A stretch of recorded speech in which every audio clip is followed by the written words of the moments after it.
નમસ્કાર, VTV news સાથે હું મનીષા। વિગતવાર સમાચારની શરૂઆતમાં વાત કરીએ। રાજકોટમાં દેશી બોમ્બ પ્લાન્ટ કરવાના કેસમાં નવો વળાંક આવ્યો છે। પકડાયેલા આરોપીઓએ બોમ્બ પ્લાન્ટ કર્યાની કબૂલાત કરી લીધી છે। આરોપીઓની મોડી રાત સુધી ક્રાઇમ બ્રાન્ચ દ્વારા સઘન પૂછપરછ કરવામાં આવી હતી, જેમાં આરોપીઓએ આ કબૂલાત કરી હતી। હવે એ દિશામાં પણ તપાસ થઈ રહી છે કે આ કેસમાં અન્ય કોઈ સામેલ છે કે કેમ।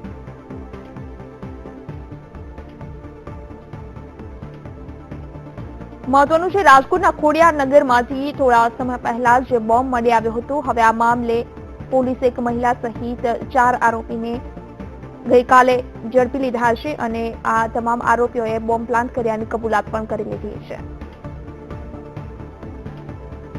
વધુ માહિતી સાથે સંવાદદાતા મયુર મેવાડા અમારી સાથે લાઈવ જોડાઈ ગયા છે।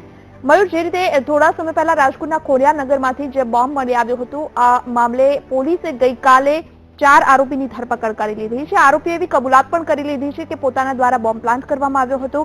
કેવી રીતે પોલીસે આરોપીને ઝડપી પાડ્યા અને સમગ્ર મામલો બહાર કેવી રીતે આવ્યો? આરોપીઓએ કેવી રીતે બોમ્બ પ્લાન્ટ કર્યો હતો?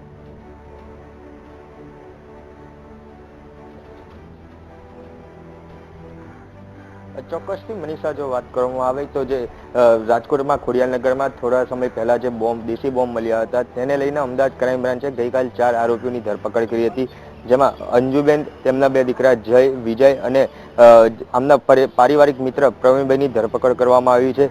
આમાં હજી એક દિનેશભાઈ કરીને જે મુખ્ય સૂત્રધાર માનવામાં આવે છે, તે હજી ફરાર છે।